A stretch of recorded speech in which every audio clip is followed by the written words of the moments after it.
Segera download Apa saja yang Quran disebut Tadabbur, Al-Quran jika dia meraih tafsir kebaikan. dalam genggaman Contoh, Anda. bulan Ramadan adalah bulan Al-Quran.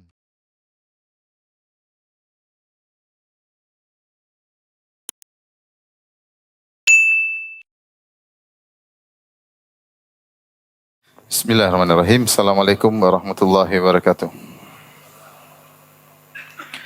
Alhamdulillahi ala ihsanih wa syukru lahu ala taufiqihi wa amtinani. Asyhadu an la ilaha illallah wahdahu la syarika lahu ta'ziman li sya'nih wa asyhadu anna Muhammadan abduhu wa rasuluh da'ila ridwanih. Allahumma salli alaihi wa ala alihi wa ashabihi wa ikhwanih. Hadirin dan hadirat yang dirahmati Allah Subhanahu wa taala, kita lanjutkan bahasan kita. Kita masuk pada bab berikutnya, bab al-infaq mimma yuhibbu wa minal jayyid, yaitu berinfak dari perkara-perkara yang, yaitu menginfakkan perkara yang kita sukai dan perkara yang baik, yaitu hal-hal yang baik yang kita infakkan, yang kita sukai, bukan yang buruk. Bab ini dibawakan oleh Al-Imam Nawawi rahimahullahu taala untuk menjelaskan bahwasanya infak bermacam-macam, ya. Ada infak dari perkara-perkara yang buruk atau yang biasa-biasa, dan ada infak dari perkara yang disukai oleh munfik yang berinfak tersebut. Dan semakin perkara yang diinfakkan semakin dia cintai, maka pahalanya tentunya semakin besar, ya. Jadi semakin mulia benda tersebut berbanding lurus dengan besarnya pahala. Allah Subhanahu wa taala berfirman, "Lan tanalul birra hatta tunfiqu mimma tuhibbun." Sungguhnya kalian tidak akan mencapai albir. Albir artinya kebajikan. Yang sesungguhnya hatta tunfiqu mimma tuhibbun. Sampai kalian menginfakkan apa yang kalian cintai. Sampai kalian menginfakkan apa yang kalian cintai, ya. Di sini Allah Subhanahu wa taala berfirman, "Lan tanalul birra." Itu kalian tidak akan mencapai kebajikan yang sesungguhnya. Allah tidak mengatakan lan tanalu birran dengan nakirah, dengan tanwin. Kalau lan tanalu birran, kalian tidak akan mencapai kebajikan kecuali menginfakkan apa yang kalian cintai, maka berat. Karena tidak semua orang bisa menginfakkan apa yang dia cintai. Tetapi Allah mengatakan kalian lan tanalul birra, kalian tidak akan mencapai kebajikan yang sungguhnya. Artinya kalau kalian menginfakkan barang yang kalian tidak begitu suka, kalian juga melakukan kebajikan, tapi bukan kebajikan yang sesungguhnya. Paham? Jadi Allah di sini mengatakan lan tanalul birra, kalian tidak akan mencapai kebajikan yang sesungguhnya hatta tunfiqu mimma tuhibbun, sampai kalian menginfakkan apa yang kalian cintai. Oleh karena dalam Al-Qur'an banyak Allah sebutkan tentang infak dengan perkara-perkara yang dicintai, karena itu yang lebih afdal, itu yang lebih mulia, itu yang pahalanya lebih besar. Seperti firman Allah Subhanahu wa taala, "Walakinnal birra man amana billahi wal yaumil akhir wal malaikati wal kitabi wan nabiyyin wa atal mala ala hubbihi dzawil qurba." Akan tapi kebajikan yang sungguhnya yaitu orang yang beriman kepada Allah, kepada hari akhirat, kepada malaikat, kepada kitab-kitabnya, kepada para nabi, wa atal mala ala hubbihi, dan menginfakkan harta yang dia sukai, ala hubbihi, padahal dia suka dengan harta tersebut, dzawil qurba, kepada karib kerabatnya. Allah tidak mengatakan wa atal mala dzawil qurba, dia memberikan harta kepada karib kerabatnya, tapi Allah mengatakan ala hubbihi, padahal dia suka dengan harta tersebut, namun dia berikan kepada karib kerabatnya. Demikian juga dalam ayat yang lain Allah Subhanahu wa taala berfirman, wa yut'imuna at'ama ala hubbihi miskinan wa yatiman wa asira. Innama nut'imukum liwajhillah la nuridu minkum jazaa'an wala syukura. Dalam surat Al-Insan, kata Allah Subhanahu wa taala, di antara ciri-ciri orang beriman, ciri-ciri penghuni surga, wa yut'imuna at'ama ala hubbihi, mereka memberikan makanan yang mereka sukai. Bukan mereka makanan yang tidak disukai, bukan makanan yang hampir basi, bukan makanan yang tersisa, enggak. Makanan yang mereka sukai, mereka berikan kepada orang miskin, kepada anak yatim, ya. Dan asira, yaitu orang yang ditawan. Mereka berkata, "Innama nut'imukum liwajhillah." Sungguhnya kami memberikan makanan kepada kalian karena mencari wajah Allah Subhanahu wa taala, ikhlas. La nuridu minkum jazaa'an wala syukura, kami tidak berharap dari kalian balasan budi, balas budi, dan kami juga tidak berharap dari kalian kata terima kasih. Kata terima kasih. Sampai ayat ini sebagaimana saya pernah jelaskan diterapkan oleh sebagian sahabat ketika mereka terapkan kepada tawanan perang Badar. Sebagian sahabat membawa roti dan korma. Tentu roti lebih enak daripada korma. Ya, mana lebih enak, roti atau korma? Yang lebih enak roti ada kormanya. Saya suka sekali roti pakai korma enak. Tapi kalau dipilih roti atau korma tentu lebih enak apa? Roti. Gandum halus kemudian enak dimakan daripada korma. Ya, sahabat tersebut ternyata memberikan kepada tawanan tadi roti dan dia makan korma. Dan ini sungguh menakjubkan bagi tawanan. Bagaimana dia sedang ditawan ketika dia dikasih makan dan dia kafir yang memberi makan orang muslim. Ternyata orang muslim tersebut memberi makanan yang lebih disukai daripada yang diberikan yang dia makan. Sehingga roti dia berikan kepada sang tawanan sementara dia sendiri makan korma. Ini antara sebab menjadikan mereka akhirnya masuk Islam. Tapi maksud saya dalam Al-Quran disebutkan ayat-ayat tentang berinfak dengan harta yang kita sukai, ya. Bukan harta yang tidak kita sukai atau barang yang terkadang seorang berinfak bukan berinfak tapi untuk membersihkan rumah, ya. Barang-barang sisa ambil di rumah daripada dia bayar mobil suruh ambil, ya. Padahal barang tidak dipakai lagi atau ya, berusaha bukan berarti tidak boleh ya. Boleh seorang berinfak dengan barang-barang yang dia tidak sukai atau tidak terpakai lagi daripada mubadzir, boleh. Tapi dia belum mencapai kebajikan yang sesungguhnya, paham? Dia baru melakukan kebajikan tahap awal, belum sampai pada kebajikan tahap yang terbaik karena Allah berfirman, "Lan tanalul birra hatta tunfiqu mimma tuhibbun." Kalian tidak akan mencapai kebajikan yang sungguhnya sampai kalian menginfakkan apa yang kalian cintai. Taib, kemudian ayat berikutnya firman Allah Subhanahu wa taala kalau tadi dalam surat Al-Imran ayat 92, sekarang surat Al-Baqarah ayat 267. Wa qala ta'ala, kata Imam Nawawi rahimahullahu taala, berkata atau firman Allah Subhanahu wa taala, "Ya ayyuhalladzina amanu anfiqu min thayyibati ma kasabatum wa mimma akhrajna lakum minal ard wa la tayammamul khabitha minhu tunfiqun." Ya. Walastum biakhidhihi illa an tughmidu fihi. Kata Allah Subhanahu wa taala, wahai orang yang beriman, infakkanlah dari perkara-perkara yang baik yang kalian usahakan. Ya. Yang kalian kerjakan apa hasilnya yang baik kalian infakkan. Yang baik-baik yang kalian sukai infakkan. Wa mimma akhrajna lakum minal ardi, demikian juga hasil bumi kalian. Hasil bumi kalian tentunya kalau hasil bumi ada yang baik, ada yang enggak baik. Rata-rata demikian. Orang mungkin tanam jagung ada hasil yang baik, ada yang kurang baik. Tanam korma juga ada yang baik, ada yang enggak baik. Kata Allah, infakkanlah yang baik dari hasil bumi yang kami berikan kepada kalian. Wala tayammamul khabitha minhu tunfiqun. Dan janganlah kalian sengaja mencari yang buruk, buah yang buruk, jagung yang buruk, korma yang buruk, kemudian kalian infakkan. Padahal kalau kalian diberikan infak seperti itu, kalian pasti menerima dengan memejamkan mata atau kalian menerima dengan jengkel, ya. Itu tidak menyenangkan, ya. Maka berikanlah infak yang baik. Kalau itu dilakukan pada kalian diberi hadiah atau diberi infak atau suatu pemberian yang buruk, untuk kalian menerimanya dengan berat hati. Maka berinfaklah kepada orang lain dengan yang baik, ya.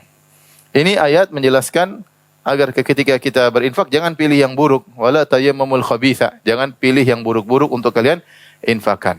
Meskipun itu ada pahalanya tapi itu buruk, ya, jelek, ya. Berbeda dengan ketika seorang berinfak dengan apa yang dia sukai, dengan apa yang disukai. Ingat, Allah Subhanahu wa taala tidak memerintahkan untuk berinfak dengan apa yang paling kalian sukai. Enggak, itu berat. Seandainya Allah mengatakan kalian tidak akan mencapai kebajikan sampai kalian menginfakkan apa yang paling kalian sukai, wah itu berat, ya. Karena banyak yang kita sukai. Kita suka banyak rumah, mau infak rumah. Mobil kita suka mau infak mobil, enggak. Dia di luar kemampuan, ya, kecuali para sahabat Abu Bakar Siddiq radhiyallahu anhu berinfak dengan seluruh hartanya. Umar berinfak dengan setengah hartanya. Tapi kalau kita disuruh begitu berat, ya. Tapi kalau dari yang kita sukai mungkin banyak yang kita sukai tapi bukan yang paling kita sukai.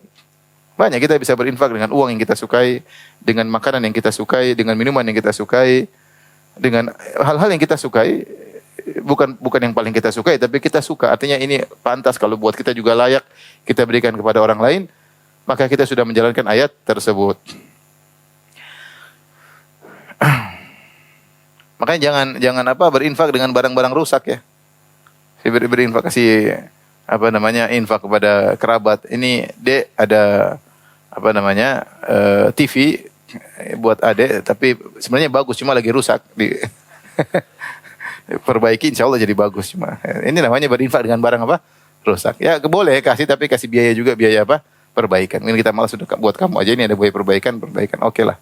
Kalau saya perbaiki sendiri namanya infak barang rusak ya. Taib, bagusnya kita perbaiki dulu baru kita kasih, atau kita kasih dia dan kita kasih biaya perbaikan, enggak ada masalah. Kita lanjutkan setelah Imam Nawawi rahimahullah taala menyebutkan dua ayat, kemudian beliau menyebutkan hadis terkait dengan bab ini.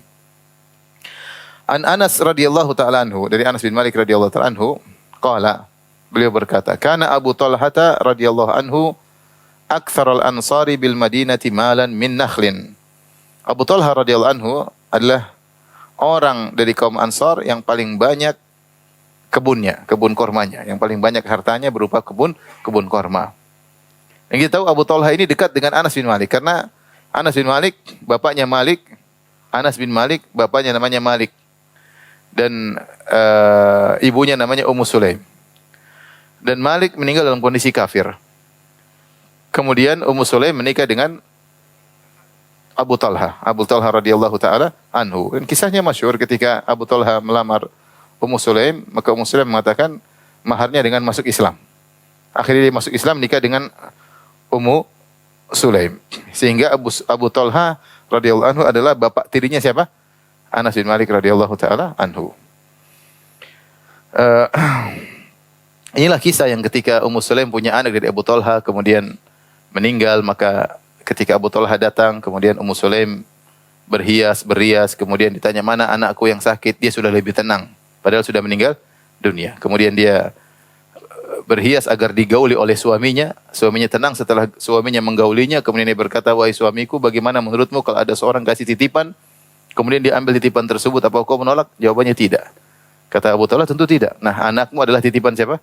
Allah Subhanahu wa taala. Subhanallah, akhirnya Abu Talhah cerita kepada Nabi SAW, maka Nabi mengatakan, Allah berkahi hubungan biologis kalian semalam.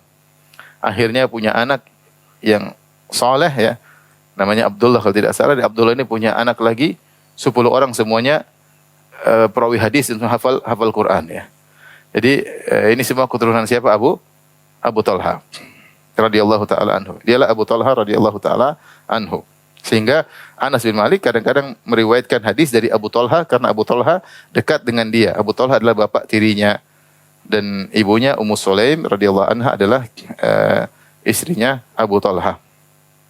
Kata Anas bin Malik radhiyallahu anhu, Abu Talhah adalah seorang dari Ansari yang paling banyak kebun kormanya. Yang paling banyak kormanya ya.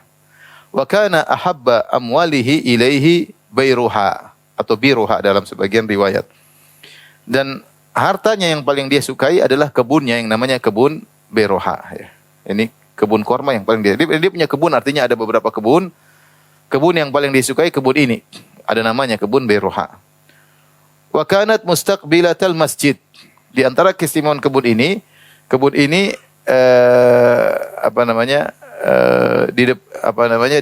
di depannya ada masjid. Dia menghadap masjid. Jadi kebun menghadap apa? Masjid. Ya. Di belakang masjid.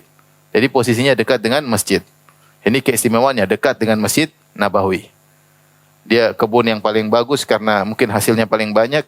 Kedua, nilai plusnya adalah di dekat dengan Masjid Nabawi lokasinya. Nilai plus yang ketiga, wa kana Rasulullah SAW yadkhuluha wa yashrabu min ma'in fiha thayyib. Rasulullah SAW sering masuk ke kebunnya dan minum air dari situ. Ini keistimewaan ketiga, kebun ini suka disinggahi oleh siapa? Rasulullah SAW. Jadi terkumpul pada kebunnya Abu Talhah 3 kemuliaan. Yang pertama, hasilnya bagus. Mungkin dia kebun yang paling besar yang dia miliki, yang paling dia cintai. Yang kedua, posisinya dekat dengan Masjid Nabawi. Yang ketiga, sering dihampiri oleh Nabi SAW. Qala Anas berkata, falamma nazalat hadhil ayat, tatkala turun ayat ini, ayat apa? Lan tanalul birra hatta tunfiqu mimma tuhibbun. Dalam surat Al-Imran ayat 92, Allah berfirman, kalian tidak akan meraih kebajikan yang sesungguhnya sampai kalian menginfakkan apa yang kalian cintai. Qama Abu Talhah, begitu turun langsung beliau bangkit kepada Rasulullah SAW, langsung pergi menuju Rasulullah SAW. menunjukkan bagaimana suratul istijabah, yaitu cepat sekali memenuhi seruan Allah Subhanahu wa taala. Allah turunkan firman-Nya, "Lan tanalul birra hatta tunfiqu mimma tuhibbun." Kalian tidak akan meraih kebajikan yang sungguh sampai kalian menginfakkan apa yang kalian sukai. Langsung dia menuju kepada Nabi, ingin menginfakkan apa yang paling dia cintai. Dia tidak pikir-pikir panjang ya. Kalau pikir-pikir panjang malah nggak jadi ya. Yang dia pikir bagaimana menjalankan perintah Allah. Perintah Allah tidak menyuruh yang terbaik. Allah tidak menyuruh infakkan yang paling apa? Atyab, yang paling baik. Allah hanya menyuruh infakkanlah yang baik dari yang kalian sukai. Tapi ternyata Abu Talha memilih pilihan yang paling tinggi. Itu dia berinfak yang paling dia cintai. Faqala ya Rasulullah, segera dia berangkat menuju Nabi sallallahu alaihi wasallam, dia berkata, "Ya Rasulullah, innallaha ta'ala anzala 'alaika." Wahai Rasulullah, sungguhnya Allah telah turunkan ayat kepada engkau, "Lan tanalul birra hatta tunfiqu mimma tuhibbun." Kalian tidak akan meraih kebajikan yang sungguhnya sampai kalian menginfakkan apa yang kalian cintai. Wa inna ahabba mali ilayya bayraha. Dan sungguhnya harta yang paling aku cintai adalah kebunku Bayraha. Wa innama sadaqatun lillahi ta'ala arju birraha wa dhukhraha indallahi ta'ala. Sungguhnya kebunku itu menjadi sedekah karena Allah Subhanahu wa taala, aku berharap mendapatkan kebaikan dari kebun tersebut dan pahala yang Allah simpan pada hari kiamat kelak di sisi Allah Subhanahu wa taala. Fadhaha ya Rasulullah haitsu arakallah. Wahai Rasulullah, ini sedekah saya serahkan kepada engkau, terserah kau bagi kepada siapa yang kau kehendaki sesuai dengan apa yang Allah tunjukkan kepadamu. Jadi benar-benar dia berinfak dan dia tidak pikir panjang, sudah pokoknya serahkan sama Nabi, terserah Nabi. Mau diapain? Ya mau diapain terserah Nabi sallallahu alaihi wasallam. Faqala Rasulullah SAW ketika bayangkan ayat baru turun, orang pertama datang siapa? Abu Talha. Dan langsung menginfakkan harta yang paling dia cintai. Ya. Maka Rasulullah SAW berkata, "Bakhin, dzalika malun rabih." Ya. Bakhin. Bakh itu dalam bahasa Arab adalah ungkapan takjub atau gembira ya. Kalau bahasa kita mungkin wow, luar biasa, kira-kira begitulah. Luar biasa ya. Dzalika malun rabih. Sungguh itu adalah harta yang menguntungkan ya, menguntungkan. Dzalika malun rabih, sungguhnya itu harta yang menguntungkan. Itu harta yang kau sedekahkan di jalan Allah adalah harta yang menguntungkan. Wa qad sami'tu ma qulta, aku telah mendengar apa yang kau utarakan wahai Abu Talha. Wa inni ara, dan menurutku sedekahmu tersebut anta ja'alaha fil aqrabin. Hendaknya kau serahkan kepada karib kerabatmu. Itu kau bagikan kepada karib kerabatmu. Ketika Abu Talha radhiyallahu anhu menyerahkan kepemilikan sedekah kepada Nabi sallallahu alaihi wasallam, maka Nabi sallallahu alaihi wasallam menyuruh Abu Talha untuk memberikan kepada karib kerabatnya. Di sini dalam sebagian riwayat kata Imam Nawawi rahimahullahu taala, maka Abu Talha pun memberikan kepada Ka'ab bin Malik dan Ubay bin Ka'ab dan Hasan bin Thabit. Ubay bin Ka'ab, Hasan bin Thabit. Yang ternyata kedua orang ini hubungannya jauh dari Ka'ab bin Malik. Itu kalau enggak salah disebutkan Imam Nawawi, mereka bertemu di kakek yang ketujuh. Tapi masih dianggap kerabat oleh siapa? Oleh Abu Talha ya. Jadi diberikan kepada kerabat, mungkin dia melihat dua orang ini yang paling soleh atau bagaimana, akhirnya dia berikan kepada kedua orang tersebut karena Ubay bin Ka'ab adalah ahli Quran, Hasan bin Thabit penyairnya Nabi sallallahu alaihi wasallam yang sering melantunkan syair-syair untuk membantah orang-orang kafir ketika itu. Ya, karena dahulu di antara senjata untuk melawan musuh adalah dengan syair-syair. Syair-syair yang membuat panas hati mereka atau membantah tuduhan mereka. Dan yang paling hebat dalam hal adalah Hasan bin Thabit radhiyallahu taala anhu. Dan ini adalah arahan dari Nabi yang terbaik tentunya, karena sedekah yang terbaik adalah sedekah kepada kerabat. Jika kerabat tersebut dalam kondisi sulit, ketika seorang sedekah kepada kerabat, maka terkumpul pada dia dua pahala. Pertama pahala sedekah, yang kedua pahala silaturahmi. Pahala silaturahmi. Faqala Abu Talha berkata, "Af'al ya Rasulullah, aku akan kerjakan wahai Rasulullah." Faqassama Abu Talha fi aqaribihi wa bani ammihi. Maka Abu Talha membagikan kepada karib kerabatnya dan juga kepada sepupu-sepupunya. Ya, di antaranya dia berikan kepada Ubay bin Ka'ab sama Hasan bin Thabit. Muttafaqun alaihi. Qauluhu, Imam Nawawi menjelaskan tentang makna bahasa malun rabih, ruya fi sahih rabih. Ya. Wa rabih bil ba al muwahhada wa bil ya rabih atau rayih al musanna ay rayih alayka naf'uhu wa bi raha hadiqatin nakhlin wa ru'ya bi kasril ba wa fathiha. Di dalam riwayat ada rabi, ada raih. Kalau rabi itu menguntungkan ya. Adapun raih itu manfaatnya kembali kepadamu, raih alaik itu manfaat dari sedekah itu kembali kepadamu. Maknanya wa bayraha adalah kebun korma, datang dalam riwayat bayraha, dalam riwayat biraha. Perhatikan di sini Rasulullah SAW dalam riwayat mengatakan malun rabih. Ini harta yang menguntungkan. Dalam riwayat malun raih, yaitu harta yang kembali kepadamu. Para ulama mengambil faedah, sebagian pernah saya sampaikan juga, bahwasanya orang kalau bersedekah, sungguhnya manfaat kembali kepada dirinya. Ya, kembali kepada dirinya, bukan yang pertama kalinya, bukan kepada orang yang dia sedekahi. Ini harus kita selalu renungkan. Kalau kita bersedekah, harta itu pertama kembali kemanfaatnya kepada kita. Adapun kepada penerima, manfaat yang kedua. Dan manfaatnya sebentar. Dia hanya gunakan dia makan, mungkin dia selesai. Adapun kita, manfaatnya abadi dan bermanfaat bagi kita. Dalam kehidupan dunia kita, Allah ganti di dunia, di alam barzakh kita, dan ketika di padang mahsyar, sedekah akan datang menjadi naungan bagi kita. Kata Nabi SAW, kullu mri'in tahta dhilli sadaqatihi yaumal qiyamah. Sungguhnya setiap orang akan berada di bawah naungan sedekahnya pada hari kiamat. Ketika matahari dalam jarak 1 mil, panas yang amat terik, panas saat jarak 1 mil, maka akan datang sedekah menaungi seorang yang bersedekah. Semakin ikhlas, maka semakin baik naungan tersebut. Jadi harus kita perhatikan bahwasanya kalau kita bersedekah, manfaatnya kembali kepada kita, bukan kepada orang kita sedekahkan. Supaya apa? Kalau kita punya cara berpikir seperti ini, maka kita tidak merasa mentang-mentang kepada orang yang kita bantu ya. Mau kita bantu anak yatim, mau kita bantu kerabat, mau kita bantu fakir miskin, mau kita bantu janda susah, siapapun yang kita bantu, kita tidak merasa mentang-mentang ya. Karena kita tahu manfaat yang pertama kali dirasakan adalah kita yang merasakannya di dunia maupun di akhirat ya. Kemudian kita harus ingat juga bahwasanya dalam hadis disebutkan ketika seorang bersedekah, maka Allah menerima sedekah dengan tangannya, kemudian Allah Subhanahu wa taala membesarkan sedekah tersebut seperti gunung, sebagaimana salah seorang dari kalian memelihara hewan peliharanya dari kecil sampai besar.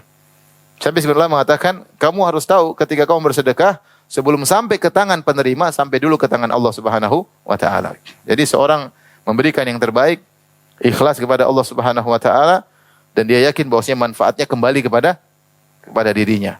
Ketika dia serahkan, maka Allah terima sedekahnya, lantas Allah besarkan sedekahnya, maka semakin dia taruh bibit yang baik, maka ketika dibesarkan juga semakin baik. Ya. Sehingga seorang ketika bersedekah, tadi saya katakan dia tidak mentang-mentang, tidak merasa punya hutang budi sama seseorang, karena dia tahu itu kebaikan adalah untuk dirinya sendiri. Ya, makanya Allah mengatakan, wa man yabkhal fa innama yabkhalu an nafsihi. Wallahul ghani wa antumul fuqara. Kata Allah Subhanahu wa taala, siapa yang pelit, sungguhnya dia pelit kepada dirinya sendiri. Kalau dia pelit, berarti dia pelit pada dirinya sendiri. Ketika dia pelit, berarti harta tersebut tidak menjadi asetnya. Dia simpan di dunia, dia gunakan di dunia. Tapi kalau dia infakkan, maka itu jadi aset dia. Dan dia akan mengambil manfaat. Kebanyakan orang bersedekah diganti di dunia sebelum di akhirat. Kalaupun tidak diganti di dunia, pasti dilipat gandakan di mana di akhirat. Oleh karenanya, orang yang pelit, itu dia pelit pada dirinya sendiri. Dan ketika seorang mau menginfakkan apa yang dia cintai, apalagi apa yang paling dia cintai, itu mungkin dia nggak sampai pada derajat itu ya. Para sahabat sampai pada derajat tersebut. Lihatlah Abu Talha, dia tahu kebun dia yang paling dicintai ini, maka dia infakkan. Lihatlah Umar bin Khattab. Umar bin Khattab ketika dia berinfak yang paling dia cintai. Disebutkan dia punya saham dari perang Khaybar. Dia itu yang paling dia cintai kebun tersebut. Maka dia wakafkan di jalan Allah Subhanahu wa ta'ala. Khalid bin Walid, apa yang dia wakafkan? Dia wakafkan alat perangnya. Kira-kira Khalid bin Walid paling suka apa yang paling suka? Alat perang kan? Antum kalau penggemar naik kuda, apa yang kalian sukai? Ya kudanya lah. Kudanya, ininya, pelananya. Khalid bin Walid jago perang. Dia suka baju perangnya, pedangnya. Itu yang dia wakafkan. Artinya dia wakafkan yang paling dia cintai. Ya. Disebutkan juga riwayat Ibnu Umar. Ibnu Umar, dia punya budak yang sangat dia cintai. Ketika dia tahu ayat ini, dia pikir apa yang paling saya cintai? Budak ini yang paling saya cintai. Dia merdekakan karena Allah Subhanahu wa ta'ala. Kita mungkin nggak sampai derajat para sahabat, tapi kita infakkan yang kita cintai, bukan yang paling kita cintai. Karena kalau kita sudah menginfakkan apa yang kita cintai itu mudah insya Allah. Maka kita akan mencapai derajat albir, kebajikan yang sesungguhnya.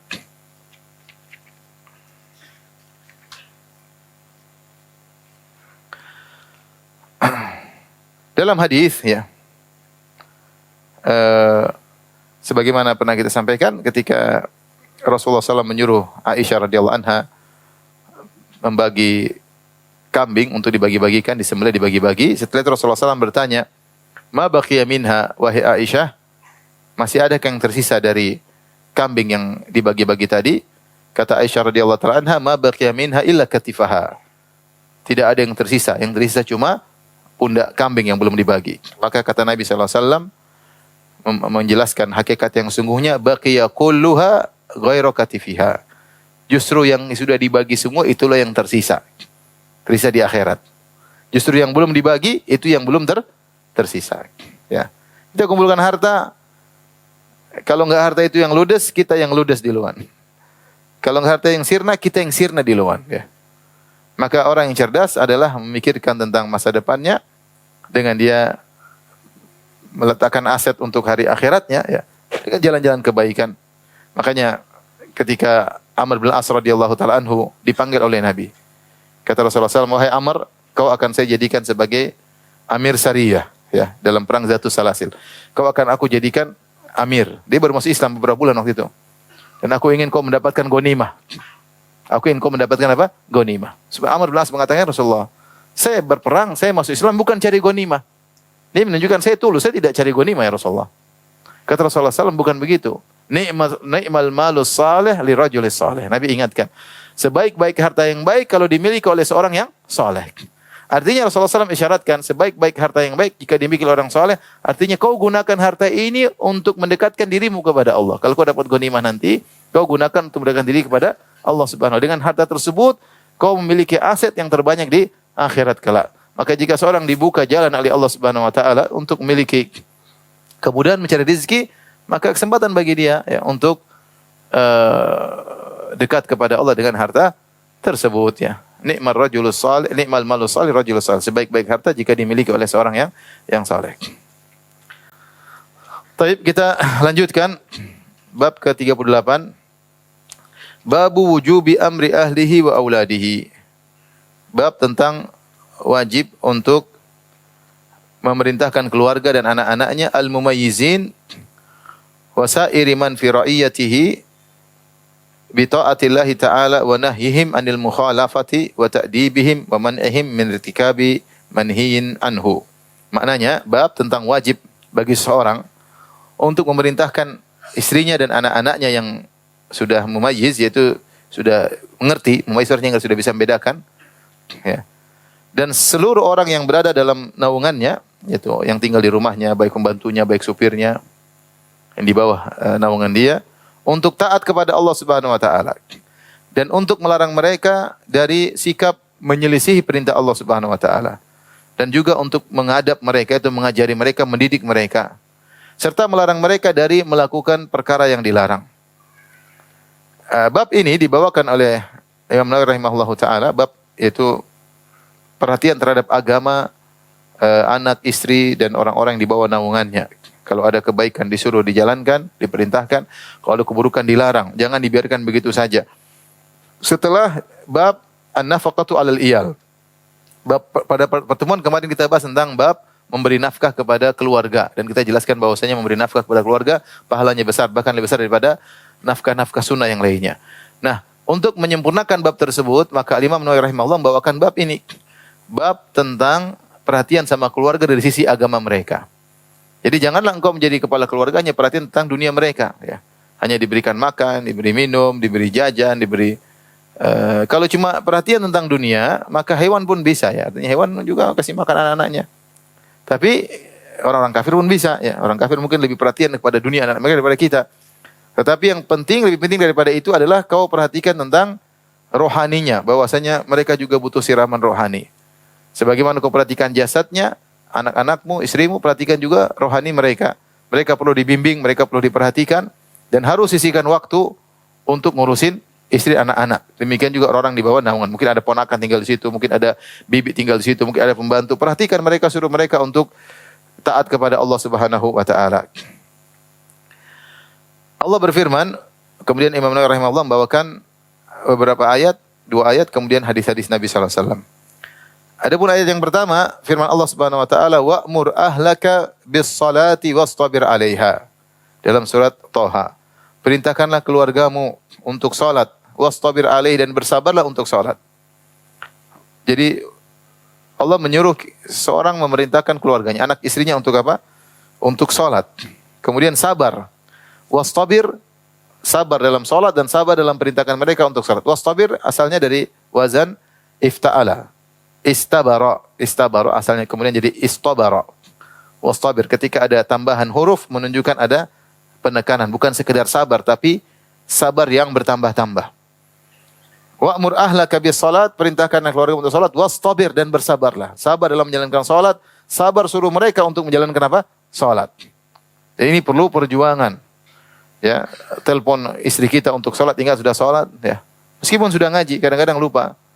Kadang-kadang lupa, kadang-kadang ditunda-tunda, ya. Ya. Telepon, sayang sudah salat belum? Belum. Kamu gimana sih? Sayangnya hilang. Kalau sudah, oh Masya Allah sayang, ya. Disuruh salat. Lagi main sama temannya, ada tamunya, tanya, sudah salat belum? Anak-anak pun demikian. Anak demikian ketika mereka jauh dari kita, entah mereka di luar kota, entah di mana, belajar, kita telepon, gimana, sudah salat belum? Jangan lupa salat. Ya, jangan lupa doain orang tua, ya. Sabar, kita telepon mereka, pastikan mereka sudah salat, ya. Sehingga itu hal-hal yang biasa sampai mereka besar, tidak ada masalah. Kita suruh mereka untuk salat, ya. Dan bersabar dalam menyuruh mereka untuk salat. Lihatlah Nabi Ismail saja, seorang nabi, Allah sebutkan, "Wadhkur fil kitab Ismail innahu kana sadiqal wa'di wa kana rasulan nabiyya wa kana ya'muru ahlahu bis salati waz zakati wa kana 'inda rabbih mardiyya." Lihatlah Nabi Ismail, di antara sifat-sifatnya Allah sebutkan, wa kana ya'muru ahlahu bis salati. Dia memerintahkan keluarganya untuk apa? Salat. Itu Nabi suruh keluarga salat, apalagi kita yang jauh dari kenabian, yang kita juga imannya masih pas-pasan, ya. Maka kita perintahkan keluarga kita untuk salat, karena anak istri kita lah tanggung jawab kita, adalah amanah yang Allah berikan kepada kita. Anak-anak amanah, istri juga amanah. Dan kita akan ditanya tentang amanah tersebut. Apa pertanggungjawaban kita di hadapan Allah tentang amanah yang Allah titipkan kepada kita. Kullukum ra'in wa kullukum mas'ulun an ra'iyatihi. Setiap kalian adalah pemimpin dan kalian akan diminta atas bawah pertanggungjawaban atas bawah kalian.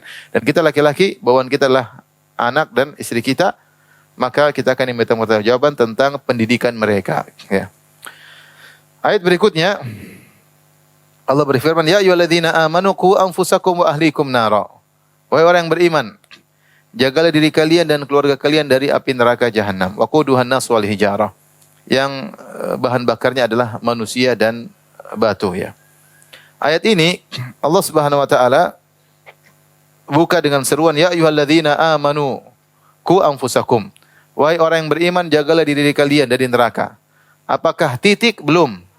Allah mengatakan wa ahlikum nara, dan juga wajib bagi kalian untuk menjaga anak istri kalian dari neraka jahanam. Jadi seorang jangan egois hanya mikir diri sendiri, ya. Jangan mikir diri sendiri, mau istri nakal terserah deh, yang penting saya masuk surga. Nanti kan ketemu bidadari, ini istri ya apa, biarin aja lah, masuk neraka biarin aja.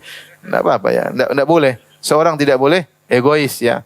Dia punya kewajiban untuk menghalangi istrinya dan anaknya dari masuk neraka. Ya semaksimal dia, semaksimal seoptimal mungkin dia lakukan. Jika dia sudah nasihati ternyata anak istrinya tidak nurut, ya bukan urusan dia. Nabi Nuh alaihissalam saja anak istrinya kafir, Nabi Lut istrinya apa? Kafir, Ibrahim bapaknya kafir, ya. Nabi SAW pamannya kafir, ya. Jadi maksud saya, yang penting dia sudah maksimal. Dia sudah menjalankan perintah Allah Subhanahu wa taala untuk mencegah anak istrinya dari neraka jahanam, ya. Maka hati-hati jangan sampai kecintaan seorang yang berlebih-lebihan kepada istri anaknya justru menjerumuskan anak istrinya ke dalam neraka jahanam. Allah sudah ingatkan sebagaimana pernah kita jelaskan, innama ya ayyuhalladzina amanu inna min azwajikum wa auladikum aduwwal lakum fahdharuhum. Wahai orang yang beriman, sungguhnya di antara istri kalian dan anak kalian ada yang menjadi musuh bagi kalian, maka waspadalah. Ya, jangan sampai seorang saking cinta sama anaknya semuanya diturutin, akhirnya anaknya tidak taat kepada Allah, tidak bertakwa, justru semakin parah, semakin jauh dari Allah. Yang salah adalah kita karena salah dalam mendidik. Baik, jadi ini dalil tentang bukan hanya kewajiban kita memenuhi nafkah mereka, tapi kita juga harus memenuhi kebutuhan rohani mereka dengan membimbing mereka kepada kebaikan. Kalau ada kemaksiatan kita larang, jangan kita biarkan. Maka hati-hati, jangan sampai seorang misalnya ya, membiarkan anaknya berdua-duaan, anak perempuan bersama laki-laki, hati-hati ya. Biarkan anaknya khalwat, jangan bilang sudah gede kok mereka udah paham. Nggak boleh, larang nggak boleh. Selama kita punya kemampuan larang dengan kata-kata yang baik. Nggak boleh kita biarin, nggak boleh. Jadi kalau terjadi apa? Terjadi zina, terjadi kehamilan, kita yang dosa. Ya. Apalagi kalau kita lepaskan anak kita jauh dari kita, ya. Misalnya sampai sekolah di luar negeri, hati-hati, waspada. Kita harus selalu telepon, harus ingatkan, ya. Karena jangan sampai kemudian terjadi apa yang tidak benar, waspada, ya. Jangan kita lengah. Terus kita berdoa di sini, kemudian kita ingatkan, ya. Apalagi sebagian negara, kemarin saya dengar dari sebagian kawan, sebagian negara dekat dengan kita, ya. Baru saja melegalkan homoseksual, ya. Hati-hati, sampai ada yang bilang, jangan kau sekolahkan anakmu di negeri itu, karena baru saja sekarang homoseksual jadi legal di situ, melegalkan kawin sejenis, ya, kawin sejenis, ya, laki-laki kawin dengan laki-laki, ya, maharnya apa? Pentungan kali.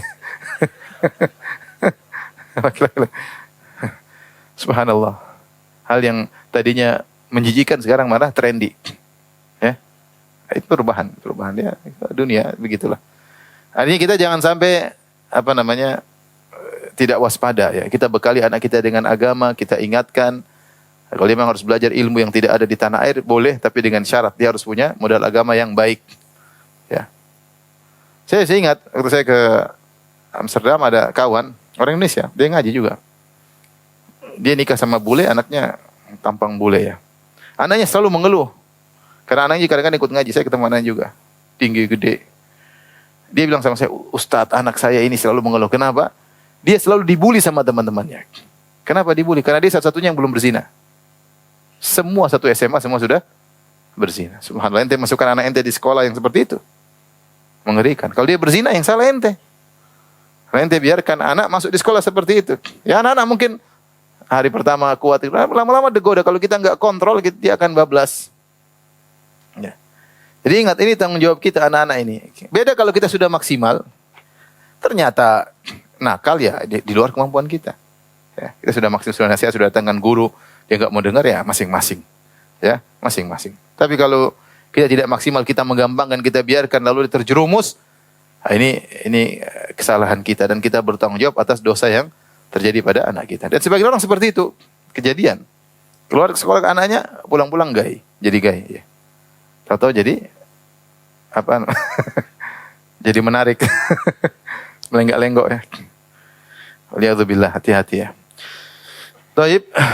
Demikian juga istri, hati-hati istri, jangan sembarang bergaul, ya. Salah bergaul, dibiarkan lewat main Facebook, dibiarkan Instagram sembarang tidak kita kontrol. Hati-hati. Ya, sebagaimana kita bisa tergoda dengan wanita, istri kita bisa tergoda dengan teman-teman lamanya.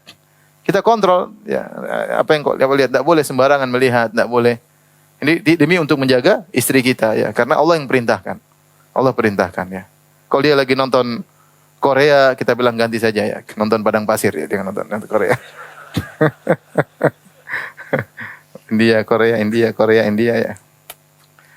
Kita bertanggung jawab, ya. Jangan kita biarkan, karena kita akan ditanya oleh Allah Subhanahu wa taala. Tentu dengan tata cara yang lembut, dengan baik, dengan penuh kasih sayang, baik kepada istri maupun kepada anak-anak. Tapi ingat, anak istri adalah tanggung jawab kita dan kita akan ditanya oleh Allah Subhanahu wa taala pada hari kiamat kelak. Tapi kita lanjutkan hadis berikutnya. An Abi Hurairah radhiyallahu taala anhu qala, dari sahabat Abu Hurairah radhiyallahu anhu, beliau berkata, akhadhal Hasan bin Ali radhiyallahu taala anhuma tamratan min tamri sadaqah. Hasan bin Ali mengambil satu butir korma dari korma sedekah, mungkin korma zakat. Faja'ala fi fihi, kemudian diambil, dimasukkan di mulutnya. Faqala Rasulullah sallam, kah, kata Rasulullah sallam, kah itu maksudnya, ya, jijik, maksudnya Rasulullah buat dia supaya buang. Ya, ya gitu kira-kira bahasa kalau kita ya. Kata, irmi biha, buang, kata Nabi SAW. Ama alimta anna la na'kulu sadaqah? Tidakkah kau tahu, wahai Hasan, bahwasanya kita Ahlul Bait tidak boleh makan apa? Sedekah. Tidak boleh makan sedekah. Wa fi riwayat ini muttafaqun alaih, riwayat Bukhari dan Muslim. Wa fi riwayatin, dalam riwayat, anna la tahillu lana sadaqah. Sungguhnya tidak halal bagi kita sedekah. Wa qawluhu kahin atau kah, kata Imam Nawawi, dua riwayat ada kah dengan sukun atau kahin itu ucapan Nabi SAW. Wahya kalimatu zajrin lis-sabi anil mustakdharat, yaitu kalimat untuk menegur seorang anak dari hal-hal yang menjijikkan. Wa kana al-Hasan radhiyallahu anhu sabiyan, ketika itu Hasan masih kecil. Tapi Rasulullah tetap tegur Hasan. Kita tahu Rasulullah SAW putrinya Fatimah radhiyallahu taala anha, dan Rasulullah SAW punya putri-putri yang menikah ya. Namun seperti menikah Ruqayyah Ummu Kulthum menikah dengan Utsman namun meninggal. Zainab yang paling, Rasulullah punya putri 4. Zainab, Ruqayyah, Ummu Kulthum, kemudian Fatimah. Zainab menikah dengan Abul As, punya anak namun meninggal juga ya. Sehingga tidak ada keturunan dari Zainab. Ummu Kulthum dan Ruqayyah menikah dengan Utsman dan meninggal, belum punya anak. Kemudian Fatimah radhiyallahu anha menikah dengan Ali bin Abi Thalib, punya anak 3 laki-laki 1 perempuan. Laki-laki tersebut Hasan, Hussein, satunya kalau nggak salah Muhassin atau Muhsin ya. Dan yang satunya adalah Ummu Kulthum, anaknya 4. Paham? Muhassin atau Muhsin meninggal dunia. Yang tersisa Hasan dan Hussein. Sama Ummu Kulthum. Ummu Kulthum menikah dengan Umar bin Khattab. Dan punya anak namanya Zaid bin Khattab, tapi meninggal semuanya sehingga tidak ada keturunan dari Ummu Kulthum. Ya, punya anak namanya Zaid dan juga meninggal, Zaid bin Umar, dan meninggal dunia. Yang punya keturunan adalah Hasan dan Hussein yang mereka diantaranya adalah keturunan mereka adalah Ahlul Bait. Dan di antara Hasan dan Hussein yang paling mulia siapa? Hasan. Paling mulia adalah Hasan ya. Dan Ali bin Abi Thalib kunyahnya adalah Abul Hasan. Kemudian Rasulullah memuji Hasan secara dua-duanya dipuji. Huma sayyida syababi ahlil jannah. Kata Rasulullah SAW, dua putraku ini atau cucuku ini adalah pemimpin para pemuda di surga. Tapi Hasan datang pujian secara khusus. Nabi SAW mengatakan, Inna bni hadha sayyidun wa sayuslihullahu bihi baina fi'ataini azimaini minal muslimin. Sungguhnya cucuku ini adalah pemimpin dan Allah akan menjadikan dia sebab perdamaian antara 2 kelompok besar dari kaum muslimin. Yaitu dengan sebab Hasan maka damailah kubu Ali bin Abi Thalib dengan kubu Muawiyah radhiyallahu taala anhuma, yang mereka bertikai gara-gara terbunuhnya Utsman bin Affan radhiyallahu taala anhu. Dalam kisah yang panjang, bukan saatnya kita ceritakan, tapi karena berbeda ijtihad sehingga terjadi pertikaian sampai terjadi perang Jamal, kemudian perang Siffin. Kemudian akhirnya ketika Ali bin Abi Thalib radhiyallahu taala anhu meninggal, maka tampuk kepemimpinan diserahkan kepada Al-Hasan. Hasan menjalaninya selama 6 bulan dan dia punya pasukan yang banyak, kalau ingin menyerang Muawiyah bisa, tapi dia lebih memilih untuk berdamai. Akhirnya dia menyerahkan tampuk kepemimpinannya kepada siapa? Muawiyah.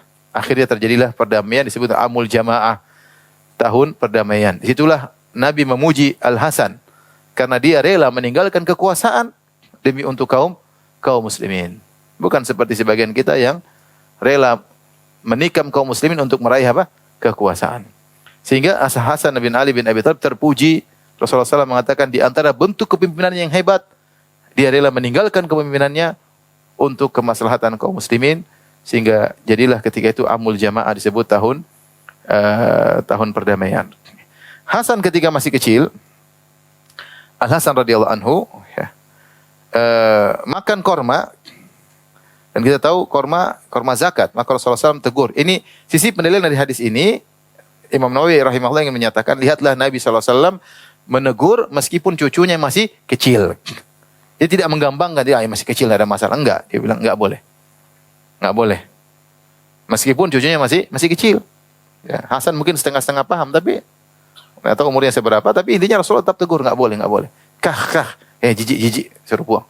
Ya. Karena sedekah tidak halal bagi Ahlul Bait. Halal bagi Ahlul Bait. Siapakah Ahlul Bait? Ya. Ahlul Bait di antaranya istri-istri Nabi sallallahu alaihi wasallam dan anak-anak Nabi sallallahu alaihi wasallam. Ya. Kemudian juga keturunan dari Hasan dan Husain, semuanya termasuk Ahlul Bait, ya. Kemudian ternyata Ahlul Bait bukan cuma itu, ya. Banu Hashim adalah Ahlul Bait. Banu Hashim adalah Ahlul Bait. Rasulullah sallallahu alaihi wasallam, ya, namanya Muhammad bin Abdullah bin Abdul Muttalib bin Hashim. Bin Hashim. Semua Banu Hashim adalah Ahlul Bait. Banu Hashim punya anak Abdul Muttalib. Abdul Muttalib punya anak laki-laki banyak. Di antara paling tua Al-Harith. Kemudian di antaranya adalah Abu Talib, ya enggak? Di antaranya Abdullah, bapaknya Nabi sallallahu alaihi wasallam. Di antaranya Al-Abbas. Di antaranya Abu Lahab. Paham? Ini semua Ahlul Bait pada asalnya. Tetapi ada di antara mereka yang meninggal kafir. Seperti siapa? Abu Talib dan siapa? Dan Abu Lahab. Tetapi anak-anaknya Abu Talib termasuk Banu Hashim enggak? Termasuk. Di antara anak Abu Talib adalah siapa? Ali, Aqil, ya. Ini dia Ja'far. Ali, Aqil, Ja'far. Adapun Talib kalau tidak salah mati dalam kondisi kafir. Dia punya anak 4, Abu Talib, yaitu Talib, kemudian ada Aqil, ada Ja'far, ada Ali, ya. Nah, semua anak-anak mereka kalau Islam makanya mereka ahlul apa? Ahlul Bait. Alu Aqil Ahlul Bait, keluarga Ali Ahlul Bait, di antaranya Hasan dan Husain, dan keluarga Ja'far juga Ahlul Bait. Tapi apakah masih ada keturunannya? Wallahu a'lam bishawab. Di antara Ahlul Bait adalah keturunan siapa? Al-Abbas bin Abdul Muttalib. Jadi kita ulangi, seluruh anak keturunan Hashim siapa? Ahlul Bait. Hashim punya anak di antaranya siapa? Abdul Muttalib.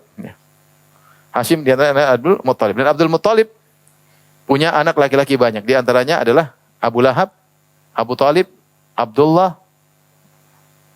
Al-Abbas, ya. Adapun Al-Abbas, anak-anaknya di antaranya Ibnu Abbas, Fadl bin Abbas, dan masih banyak Ahlul Bait dari keturunan Al-Abbas. Banyak. Saya pernah ketemu juga sebagian Ahlul Bait dari jalur Abbas, Al-Abbas bin Abdul Muttalib. Mereka juga Ahlul Bait. Jadi Ahlul Bait bukan cuma keturunan Hasan dan Husain saja maksud saya. Ada Ahlul Bait dari jalur Al-Abbas bin Abdul Muttalib. Ya. Dan di antara yang menakjubkan, ada Ahlul Bait dari jalur Abu Lahab. Abu Lahab punya anak 3, laki-laki. Di antaranya Utbah, Utaibah, dan Mu'attib. Utaibah meninggal, dia meninggal dalam kondisi kafir. Bapaknya mereka siapa? Abu Lahab. Ibu mereka siapa? Ummu Jamil. Yang Allah mengatakan, wa mura'atuhu hamma latal hatab. Istrinya yaitu Ummu Jamil, tantenya Nabi SAW, pada hari kiamat kelak, hari di neraka, bawa kayu bakar. Untuk apa? Kata para ulama, kayu bakar untuk bakar Abu Lahab. Untuk bakar Abu Lahab. Jadi istrinya bawa kayu bakar, dipaksa oleh Allah untuk bakar Abu Lahab. Ini tersiksaan yang menyakitkan. Istrinya sendiri yang dia cintai bakar dia. Anak-anaknya 3, Utaibah ini yang termasuk keras mencela Nabi SAW, suka mencela-cela Nabi SAW. Dan satu hari sebelum dia pergi berdagang di negeri Syam, maka dia cela Nabi SAW. Maka Nabi berdoa, Allahumma sallit alaihi kalban min kilabika. Ya Allah, kirimlah binatang buas kepada dia. Akhirnya ketika dia pergi ke negeri Syam, dia takut dengan doa Nabi Muhammad. Aduh, gimana ini? Kata teman-temannya, santai, kita banyak orang, santai aja. Tapi dia tetap aja ketakutan. Di tengah jalan tiba-tiba datang singa, kemudian makan dia. Dia mati dalam kondisi apa? Kafir. Adapun 2 anaknya yang lain, Utbah dan Mu'attib masuk Islam. Maka mereka termasuk para sahabat. Mereka masuk Islam di Fatu Makkah. Dan mereka juga ikut perang Hunain bersama Nabi SAW. Dan mereka masih punya keturunan. Jadi ada Ahlul Bait dari keturunan Abu Lahab. Abu Lahabnya kacau itu. Sama Abu Talib juga. Abu Talib kan kafir kan. Tapi anak-anaknya, keturunannya Ahlul Bait. Nah, ada khilaf. Apakah termasuk Ahlul Bait adalah Al-Muttalib? Imam Syafi'i rahimahullah ta'ala salah satu yang berpendapat bahwasanya Al-Muttalib termasuk dari keturunan Al-Muttalib termasuk dari Ahlul Bait, ya. Jadi Nabi SAW namanya Muhammad bin Abdullah bin Abdul Muttalib bin Hisham bin Abdi Manaf bin Qusay bin Kilab. Abdul Manaf ini, jadi Muhammad bin Abdullah bin Abdul Muttalib bin Hashim bin Abdul Manaf bin Qusay bin Kilab. Abdul Manaf ini punya anak 4. Anaknya berapa? 4. Abu Manaf punya anak 4. 4 tersebut adalah diantaranya Hashim, diantaranya Al-Muttalib, diantaranya Abdul Syams, diantaranya Naufal. Ya. Diantaranya Naufal, 4 anaknya. Nah, Hashim jelas, keturunan Hashim, jadi Hashim, Al-Muttalib, kemudian siapa? Abdul Syams, kemudian Naufal. Hashim, semua keturunannya siapa? Ahlul Bait. Al-Muttalib, keturunan Ahlul Bait atau bukan? Kata Imam Syafi'i, iya. Kenapa? Karena dalam satu peperangan, Rasulullah SAW bagi-bagi ghanimah, Rasulullah SAW bagi kepada Bani Hashim dan Bani Al-Muttalib. Kemudian datang sebagian sahabat yang merupakan keturunan Abdul Syams dan Naufal, Jubair bin Mut'im dengan Utsman, ya Rasulullah, engkau membagi-bagikan kepada Bani Al-Muttalib. Sementara kau tidak bagikan kepada kami, padahal kami semua keturunan Abdul Manaf. Faham? Kata Nabi SAW, tidak. Inna Banu Hashim wa Banu Al-Muttalib syai'un wahid. Ini dua grup ini dianggap satu. Kenapa?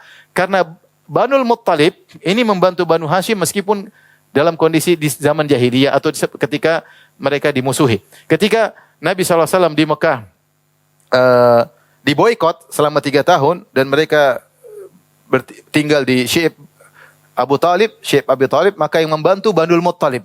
Adapun Banu Abdi Syams dan Banu Naufal tidak membantu. Sehingga Nabi ketika bagi-bagi ghanimah, Rasulullah SAW bagi kepada Bani Hashim dan Bani siapa? Bani Al-Muttalib. Oleh karenanya menurut Imam Syafi'i rahimahullah, Al-Muttalib sebuah keturunannya juga Ahlul Bait. Di antara keturunan Al-Muttalib Imam Syafi'i sendiri. Imam Syafi'i Al-Muttalibi. Imam Syafi'i Muhammad bin Idris Al-Muttalibi karena dia kembali kepada Al-Muttalib, ya. Wallahu a'lam bishawab, ya. Atau dia bukan kembali kepada Al-Muttalib, dia kembali kepada, mohon maaf ya. Jadi meskipun dia Al-Muttalib, dia kembali kepada Muttalib yang di bawah, ya. Jadi saudaranya, iya benar, saudaranya Hashim, benar. Saudaranya Hashim.